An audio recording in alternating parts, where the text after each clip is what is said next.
ఏమండి, నేను కొన్ని క్వశ్చన్స్ అడుగుతా, ఆన్సర్ చెప్తారా? ఏంటే అవి? చెప్పగలుగుతారా లేదా? సరే అడుగు.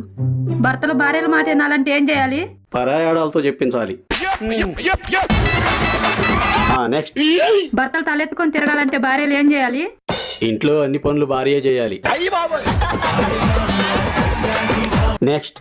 వారం మొత్తంలో మీరు ఏ వారం సంతోషంగా ఉంటారు? మంగళవారమే. ఎందుకని? ఆ వారమే కదే మాలాంటి వాళ్ళని ఎంతో మందిని కాపాడింది.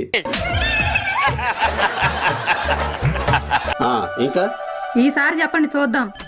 సరే అడుగు. అసలు ప్రపంచంలో మొదటి యుద్ధం ఎక్కడ జరిగింది? పడగ్గదిలో. బాబోయ్, నీ సమాధానాలకు ఒక దండం. అనవసరంగా పెట్టావు. మరేమనుకున్నావే, మొగుడా మజాక.